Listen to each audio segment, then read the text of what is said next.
Muito bem, pessoal, dando continuidade aí à análise da Organização Internacional do Trabalho. O que é que nós temos agora?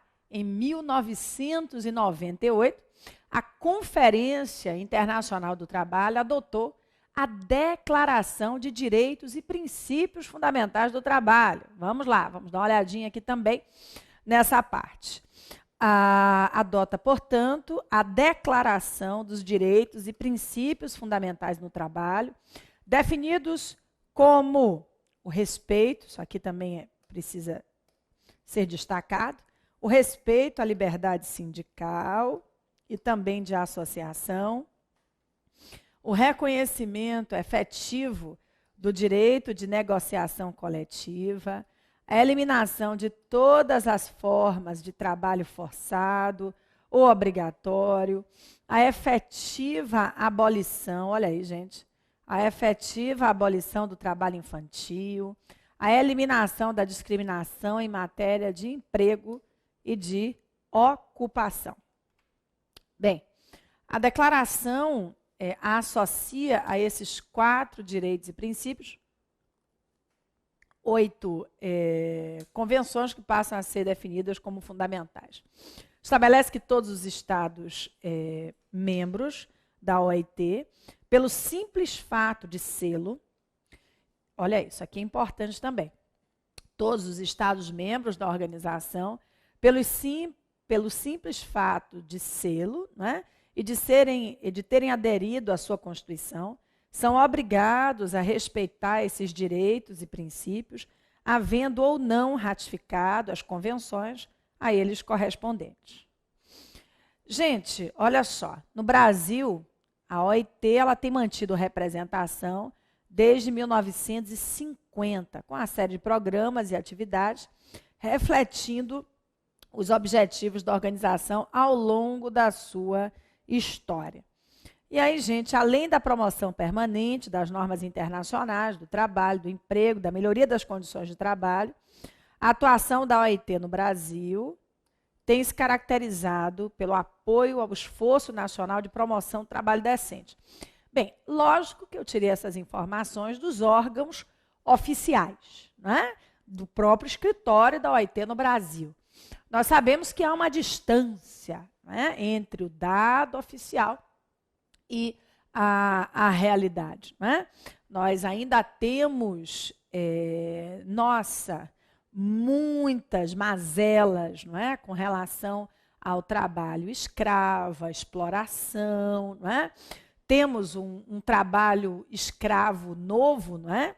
O neotrabalho escravo, não é? Em lojas, não é? Em navios, quer dizer, o tema é um tema ainda muito complexo, mas acho pouquíssimo provável que simplesmente, pessoal, vocês sejam cobrados sobre as mazelas sociais numa prova de direito. Né? Acho muito improvável, por isso nós vamos concentrar, né, a nossa análise, lógico, na base mais jurídica.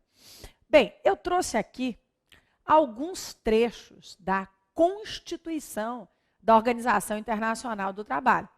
E é imprescindível analisarmos pelo menos alguns artigos especiais, porque, né, na prova de 2013 nós tivemos uma cobrança muito forte com relação ao tema. Olha só.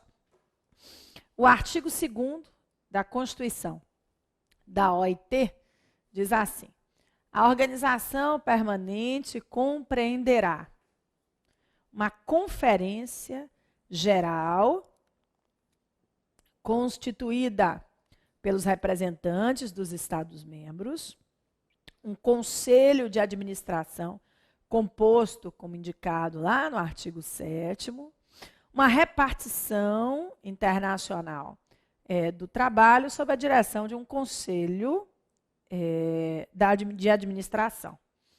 Bem, o artigo 7º, ao qual esse artigo 2º faz referência, diz que o conselho de administração ele será composto de 56 pessoas, 28 representantes dos governos, 4 dos empregadores e 14 dos empregados.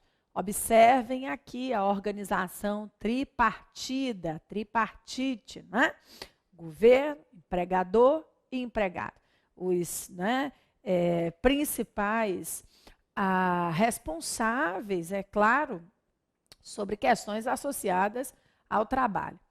O Conselho de Administração, que nós acabamos de mencionar no artigo 7º, ele é responsável pela elaboração e controle de execução e políticas, de políticas e programas da OIT. Bem, o artigo 8º traz a repartição internacional do trabalho, que terá um diretor-geral designado pelo Conselho de Administração, responsável perante este pelo bom funcionamento da repartição e pela realização de todos os trabalhos que lhe forem confiados. O diretor-geral ou seu suplente assistirão a todas as sessões do Conselho de Administração. E aí, gente, olha só. A repartição internacional do trabalho terá por funções a centralização e a distribuição de todas as informações referentes à regulamentação internacional da condição dos trabalhadores e do regime do trabalho e, em particular, o estudo das questões que lhe compete submeter às discussões da conferência para a conclusão das convenções, assim como realização de inquéritos especiais prescritos pela conferência ou pelo Conselho de Administração. Olha aqui, esse é um artigo importante também.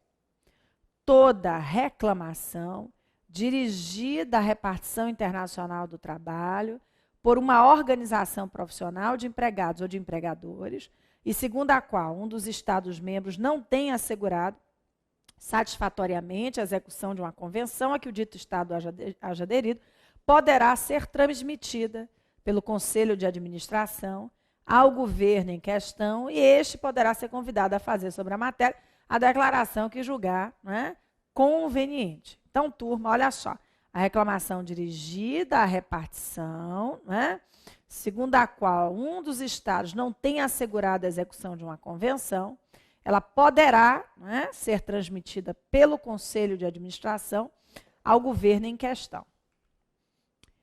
Cada Estado-membro, preste atenção, o artigo 26 também é destacado. Cada Estado-membro poderá enviar uma queixa à repartição internacional do trabalho contra outro Estado-membro que, na sua opinião, não houver assegurado satisfatoriamente a execução de uma convenção que um e outro tiverem ratificado em virtude dos artigos precedentes. 2. O Conselho de Administração poderá, se achar conveniente, antes de enviar a questão a uma comissão de inquérito, pôr-se em comunicação com o governo visado pela queixa. Se o Conselho de Administração não julgar necessário comunicar a queixa ao governo em questão, ou se essa comunicação, havendo sido feita nenhuma resposta que satisfaça o referido conselho, tiver sido recebida dentro de um prazo razoável, olha aí, gente, qual é o resultado disso? O conselho poderá constituir uma comissão de inquérito que terá a missão de estudar a reclamação e apresentar parecer a respeito. Muito bem, isso também foi explorado na prova de 2013, o artigo 39, quando fala da Organização Internacional do Trabalho e da sua capacidade. Vejam bem, o artigo 39 diz assim: a OIT tem personalidade jurídica e capacidade para, gente, adquirir bens, sejam eles móveis ou imóveis, dispor sobre esses bens, contratar, e como foi explorado em prova também, intentar ações, Intentar ações. Bem, como eu disse a vocês, as convenções ratificadas pelos estados, elas têm força normativa interna. E o Brasil, o Brasil já ratificou várias convenções. Todas as que eu separei aqui para vocês, elas já foram ratificadas pelo nosso país e eu trouxe até as datas, não é? O título, tudo isso. Turma, obviamente que eu não trouxe o texto completo das convenções, porque, afinal de contas, não é o nosso papel em sala, não é, de fazer da nossa aula um campo único de leitura. A gente debate, destaca os pontos principais, mas tenho certeza de que todas as convenções que eu trouxe aqui são importantes para a prova. Se vocês colocarem no site de busca convenções da OIT, vocês encontram os textos completos dessas convenções. Não são muitas, não é? Na verdade, no âmbito da OIT são várias, mas eu separei as que são mais importantes, as convenções imprescindíveis para o nosso concurso. Ou porque já foram cobradas, e a gente pode perceber que estão na preocupação da banca, ou porque ainda não foram cobradas, mas elas são especiais de algum modo. Vem aqui comigo, olha aí. Começamos com a convenção número 29. E a convenção 29, ela versa sobre um tema que ainda é um problema mundial. Olha só, vamos dar uma olhada aqui. Trabalho forçado ou obrigatório. Ela foi aprovada na Conferência Internacional do Trabalho em 1930, entra em vigor no plano internacional em 32 e agora os dados referentes ao Brasil. A aprovação. A vigência nacional, olha só. A gente tem a aprovação pelo decreto de 56, a ratificação em 57, bem como a sua promulgação, e a vigência nacional em 1958.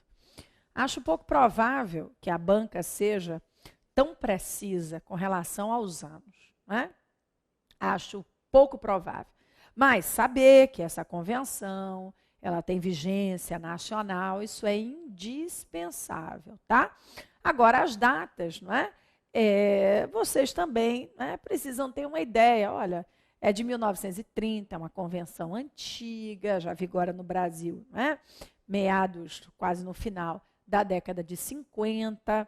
Não acho que a data precisa, mas ter uma ideia de quando foi criada e de quando começou a viger no Brasil, isso é importante. Vejam bem, aqui uma definição, e a banca gosta de definições. Para os fins da presente convenção, turma, a expressão trabalho forçado ou obrigatório designará todo trabalho ou serviço exigido de um indivíduo sob ameaça de qualquer penalidade e para o qual ele não se ofereceu de espontânea vontade. Entretanto, olha a ressalva, a expressão trabalho forçado ou obrigatório não compreenderá, para os fins da presente convenção, olha aí, gente, qualquer trabalho ou serviço exigido em virtude das leis sobre o serviço militar obrigatório e que só compreenda trabalhos de caráter puramente militar, qualquer trabalho ou serviço que faça parte das obrigações cívicas normais do cidadão de um país plenamente autônomo. Por exemplo, gente, ser jurado no tribunal do júri, votar, tudo isso.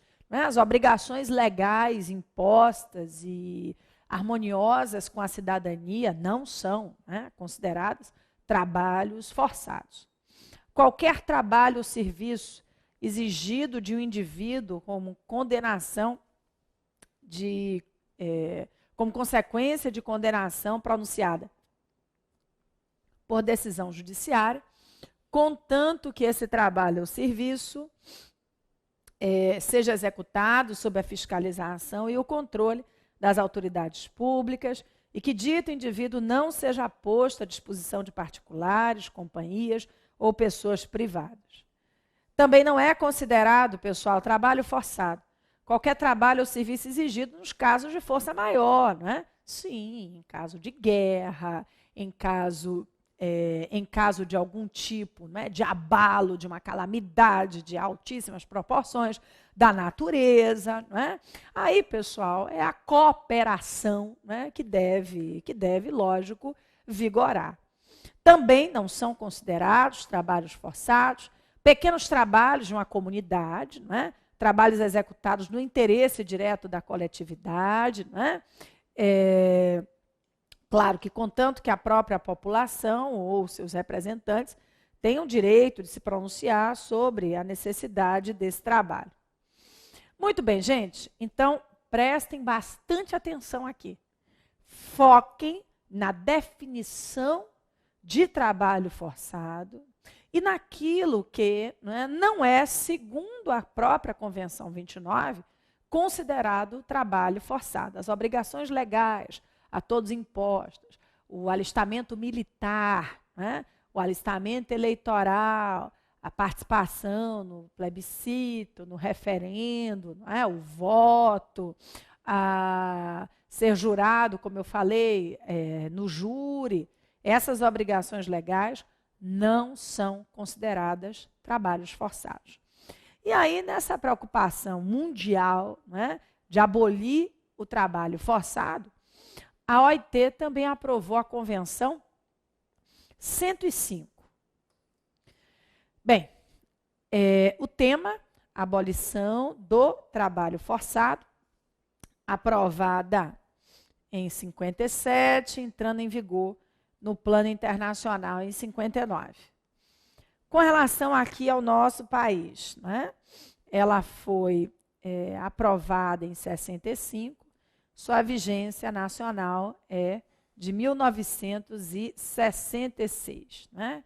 Então, não é nunca algo assim tão automático, até porque nós temos um processo de incorporação complexo entre executivo, legislativo e esses atos, né, tomam algum tempo. Muito bem.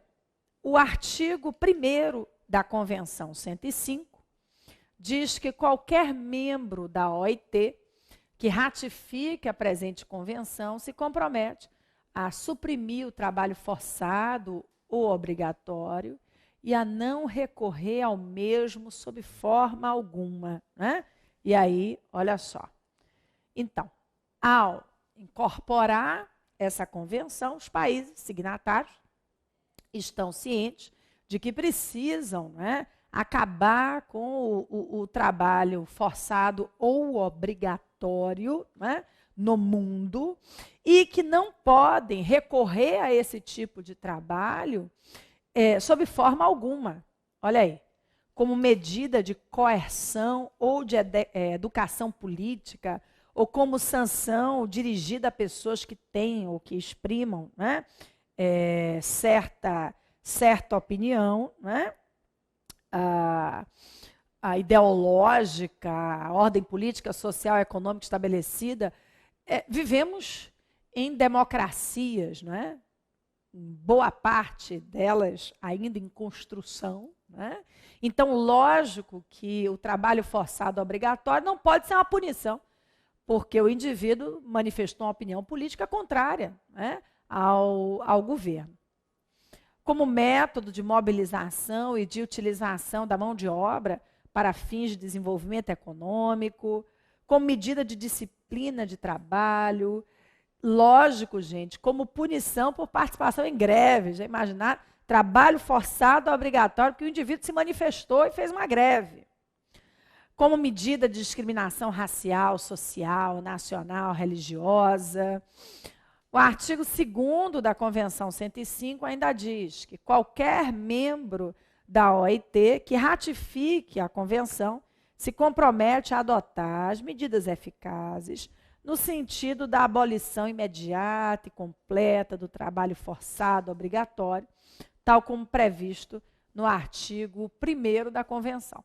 Então, a gente tem a 29 definindo o que é considerado trabalho forçado, o que não é considerado trabalho forçado.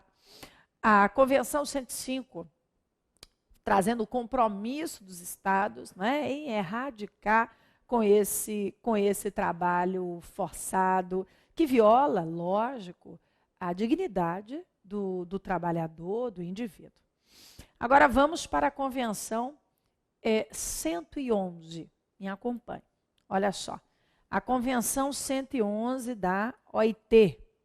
Título: Discriminação em matéria de emprego e ocupação. Ela é aprovada em 58, entra em vigor em 60. Aqui no Brasil, a vigência nacional é de 66.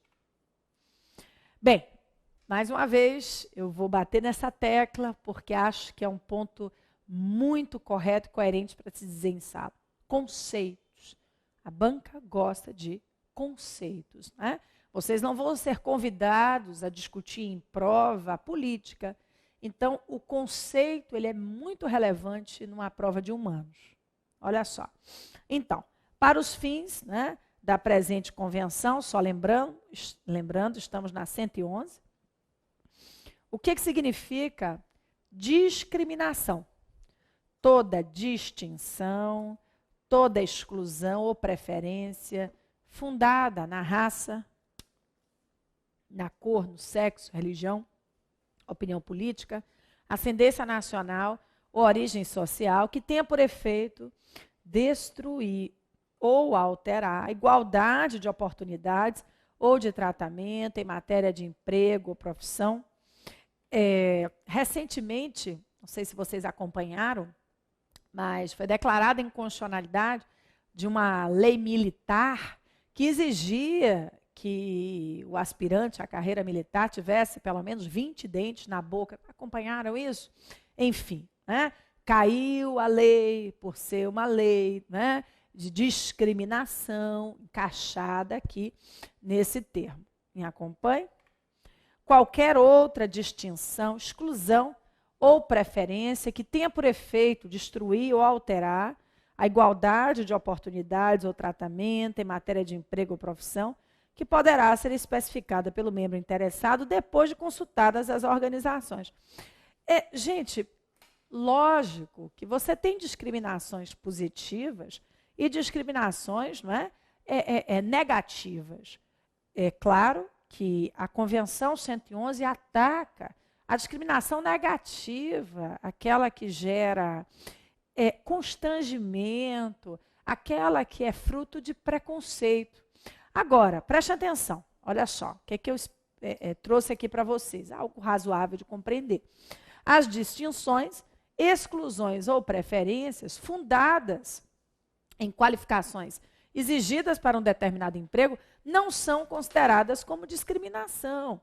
Então, reflitam comigo, é um empresário do ramo, né, de artigos odontológicos, quer contratar uma recepcionista para a sua empresa.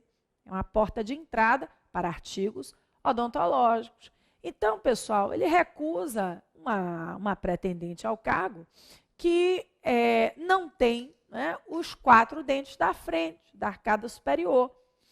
Sem, lógico, humilhar, sem, né, produzir nenhum constrangimento, mas a gente pode dizer que essa qualificação ela é importante? Lógico, é um cargo de recepcionista, é uma função de recepcionista, dentro de uma empresa de artigos odontológicos. Então, né, é preciso sempre analisar cada situação. Mas essa proporcionalidade, essa razoabilidade, eu creio, né, que estejam um pouco afastadas aí na nossa análise em prova. Então, é possível fazer distinções, olha aí, exclusões ou preferências fundadas em qualificações exigidas para um determinado emprego? Sim, desde que sejam essenciais, né? Concurso público é a mesma coisa. É possível se fazer algum tipo, né, de discriminação, seja de idade, de sexo ou qualquer outra característica, com base na exigência específica do cargo. Isso é sumulado até pelo próprio STF. Vamos nós. Para os fins da presente convenção, as palavras emprego e profissão incluem o acesso à formação profissional, ao emprego e às diferentes profissões, bem como as condições de emprego. O artigo 2º ainda diz que qualquer membro para o qual a presente convenção se encontra em vigor compromete-se a formular e aplicar uma política nacional que tenha por fim promover, por métodos adequados às circunstâncias e aos usos nacionais, a igualdade de oportunidades de tratamento em matéria de emprego e profissão, com o objetivo de eliminar, né, toda discriminação nessa matéria. Vamos nós! Mais uma convenção e a análise ela precisa ser dessa forma, porque é como, né, nós podemos observar, né, da cobrança da banca. Agora, gente, Convenção 138, vamos a ela. Tema, idade mínima para admissão. Aprovada na reunião, né, da Conferência Internacional do Trabalho, 73, ela entra em vigor em 76. E aqui no Brasil, olha, essa é uma convenção nova, é uma convenção de 2002, a Convenção 138. Gente, artigo 1º. Todo país membro no qual vigore esta convenção compromete-se a seguir uma política nacional que assegure a efetiva abolição do trabalho infantil e eleve progressivamente a idade mínima de admissão a emprego, a trabalho, ao nível adequado ao pleno desenvolvimento físico e mental do jovem. Todo país membro que ratificar essa convenção especificará em declaração anexa à ratificação, olha aí, uma idade mínima para admissão a emprego ou trabalho em seu território e nos meios de transporte registrados em seu território, ressalvado o disposto nos artigos 4º e 8º desta convenção. Olha aí, gente. Nenhuma pessoa com idade inferior, né, a essa será admitida a emprego ou trabalho em qualquer outra ocupação. Todo país membro que ratificar a convenção poderá notificar o diretor-geral do secretariado da OIT por declarações seguintes que estabelecem idade mínima superior anteriormente. Muito bem, pessoal. Aqui temos ainda que a idade mínima fixada nos termos do parágrafo 1º desse artigo não será inferior à idade de conclusão da escolaridade compulsória ou em qualquer hipótese não inferior a 15 anos. Não obstante o disposto no parágrafo 3º, o país membro cuja economia e condições do ensino não estiverem suficientemente desenvolvidas, poderá, após consulta às organizações, não é, estabelecer uma idade mínima de 14 anos. É a ponderação, são muitos países, há uma pluralidade de necessidades, de condições econômicas, não é? Todo país membro que definiu idade mínima de 14 anos, de conformidade com a disposição do parágrafo anterior, incluirá em seus relatórios a serem apresentados sobre a aplicação dessa convenção, nos termos do artigo 22, né? Eu até destaquei aqui, de que subsistem os motivos dessa providência, de que renuncia ao direito de se valer da disposição em questão a partir de uma determinada data. E aí, gente, o artigo 3º diz: não será inferior a 18 anos a idade mínima para admissão a qualquer tipo de emprego ou trabalho que, por sua natureza ou circunstâncias, de que, né, subsistem os motivos dessa providência, de que renuncia ao direito de se valer da disposição em questão a partir de uma determinada data. E aqui é o artigo 3º repetido, mas a gente já viu, né? Muito bem, turma. Mais uma convenção importante, a Convenção 169 da Organização Internacional do Trabalho, que dispõe sobre os povos indígenas e tribais. Pessoal, quantos índios no mundo não vivem em condições, né, indignas, né? Doença, estado de miserabilidade. Nós vamos conversar sobre essa convenção.